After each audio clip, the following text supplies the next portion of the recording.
Who will, who would have thought the race course would be this exciting? Not to mention, I brought back a ton of LMD, resources, and operators. Quite lacking on the racing part though. Ah well, it was nice while it lasted. Now it's time to go back to my office and get started on my next video. Well, fudge. Seriously though, I apologize for taking this long to make a video. I won't deny there has been some stuff in real life keeping me busy, but also I wanted to wait and get the information from near light in order to sustain a certain theory of mine.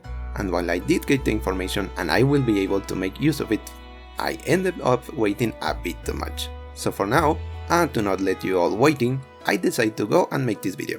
With all the information gathered from near light, Venus Silvestris, and a new operator record, we can finally give a proper answer to Senpai's question. Is Platinum a spy? Well, Gravel was included as well. But let's be honest, she is pretty much on the clear unless new information contradicts the claim. First, a quick overview of Platinum's background. Centuria, once a knight aspiring for a title, yet disgusted with the treatment she received as a mere piece used for rigged matches. She jumped at the first opportunity she had at what she thought would be a better life, but the moment she took that military-grade arrow, she knew there was no way back.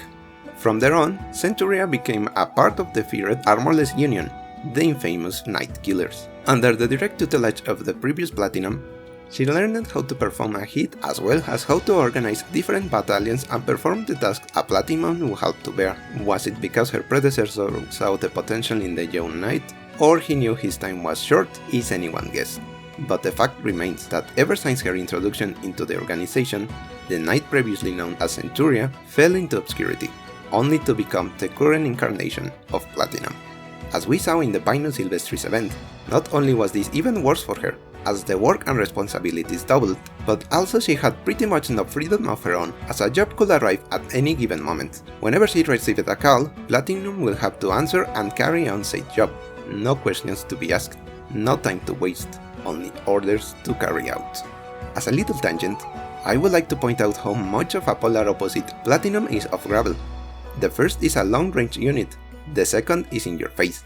The Prairie Dog only stays on the field for short periods of time, while the longer the Pegasus stays on it, the better. Despite being a slave, Gravel was lucky enough to belong to a master who loved her like a daughter, and gave her free reign of her existence, while Platinum ended becoming a slave on everything but name on the search of an easy life. Making me think that no, Xenomi is not a spy, as she boarded roads on her own free will. Platinum on the other side? As shown in Near Light, the Armorless Union managed to get rid of those pulling their strings. However, not everyone was accounted for. As we know, Maki's father, the voice on the dreaded phone, managed to survive, simply because he was nowhere near Casimir's when everything happened. Not to mention that, as a corporate body, the Chamber of Commerce can easily replace the lost assets in due time. Meaning that, while Darksteel is trying to make themselves a spot among the chamber, someone can easily call Platinum's terminal and give her a new job, though for the moment that seems unlikely.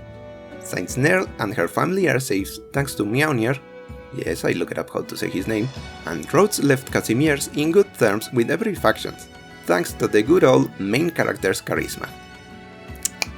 Not to mention Platinum herself left the Armorless Union rather violently. However, that doesn't mean she completely cut ties with them and their employers. The possibility is there, but now, what about Platinum herself? To answer this, I would like to perform an analysis on her personality, the choices she made as a member of the Armorless Union, and how said union chose the recruits. Starting with her personality, Centuria was someone who preferred to take the path of the least resistance, jumping at the first nightclub who offered her a spot, not considering the sort of job she would be performing with them. This again was shown when she was offered the military-grade arrow. Yes, the moment she took that arrow, there was no turning back, but she could just as easily ignore the call who sent her down this path altogether, trusting on her work and her club. This is not to say she is in the wrong per se. Curiosity is very human after all. What I want to point out is how, when placed against a steep slope, she will change course rather than continue climbing up. Or at least, that's how she used it to be when she was Centuria. As Platinum, that was no longer an option, as she knew she had to put on the work not only to succeed, but also to survive. Of course, that didn't mean she will give everything for the Union, more so like an 80%. In a good day. There was no loyalty from her part, but she knew very well not to cross her superiors, as proven by her predecessor. This takes us to how the Armless Union chooses their members. While most nightclubs makes use of their knights as either superstars or as sacrificial peons depending on the role, the Union looks for those better with the system, either nightclubs as a whole or even military organizations, as we saw with Monique, who was originally from Victoria. Personally, I think Monique is what Platinum could have been had she given a 90% on her job. By looking for these characteristics, the Union makes sure to fill their ranks with people who want up to make whole families disappear, while also keeping them compliant as they know they are just as replaceable as the knights they hunt.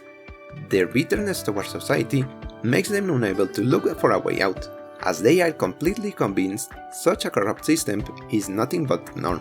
Why would they die for people they don't give a damn about? And of course, this is also what the Union saw in Platinum, taking for her to be warned that she would become an scapegoat for the Union as the final push he needed to leave their ranks for good, plus some divine intervention by Lowlight and the charisma of a main character. Thus, Platinum wants absolutely nothing to do with the Armless Union, and is currently on Rhodes Island as an unofficial refugee. So no, Platinum is not a spy. But what about a sleeper agent? There is still a possibility that someone could give her a call and ask her to do one last job for them. After all, she lived as an assassin for years. That sort of conditioning doesn't go away in just a couple of months. Then what will happen if said call were to be made? Will Platinum comply? I don't think I can make an assumption about that, because the game itself gives us an answer. In Platinum's operator record, we got to see a dream of her. A very lucid and vivid dream. So while I'm not a psychoanalyst, I am more of a humanist myself, it is time to pull out one of psychology's oldest tools, dream analysis. Unlike popular belief, dreams are not prophetic visions, at least in our world. I wouldn't be surprised if one day we get an honorific mage as an operator. Back on topic. In psychology, the objective of analyzing dreams is to understand the mental state of a patient, especially during moments of extreme stress, as more often than not, the roots of said stress are often reflected in our dreams. So if you have a recurrent dream you can make heads or tails about, look at your daily life. Something might be bugging you. In Platinum's case, her dream is quite direct regarding the roots of said stress. For the sake of simplicity, and to save some time, I will point out the most important parts of her dream, which are being ignored, read unneeded, by the doctor. She thinks the Chamber of Commerce is always looking down on her, no matter how relaxed she is, either in a resort or at the beach. Her employers can show up at any given moment. She sees herself already in Darksteel's sight. While not affection, she had some sort of camaraderie with Roy. She no longer cares about becoming a titled knight, or is it regret about becoming a knight? She wants to break free from the Chamber of Commerce, but she believes that to be impossible. She believes the Chambers engulfs everything, yet still she rebels against it, because for the first time in her life, there is someone she can rely on. A rather simplistic depiction of a dream, if I can be honest. The most dreamlike things I saw were the arrows aiming for Platinum, and the onirical representation of the Chamber of Commerce, a tree-like monster whose branches are made of the very products of every company affiliated with them, with the Armless Union being the more violent-looking branch of them all. Personally, I would love to see this illustrated. It sounds right out of the cover of a heavy metal album. Returning to the analysis, it is clear that Platinum wants to leave her life as a night assassin behind her, to start a new life. But for her, this is impossible, as she sees the Chamber of Commerce as an all-encompassing monster she can't escape from.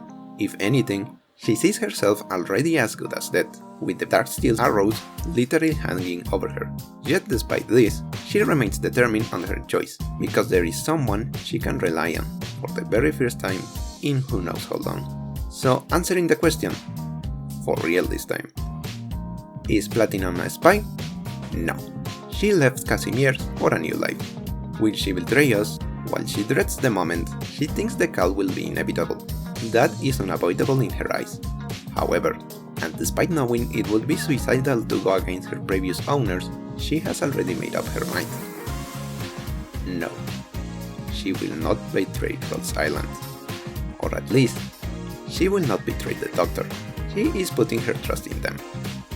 But again, she is only loyal to the Doctor, giving more weight to Calcit's comment regarding the need to make her a proper ally of Rose. But for now, I want to believe that she will not betray us. Of course, this is my opinion, considering all the information we have. If you have a different take or idea regarding this, be sure to share it with us in the commentaries. Let's see what the general consensus will be regarding Centuria and her loyalty to us. For now, this has been Dr. Blob, apologizing once more for the delay, but as always, thanking you for taking your time to listen to my crazy ramblings. Hopefully, it won't take me this long to make another video. Until next time, and remember, stay healthy everyone.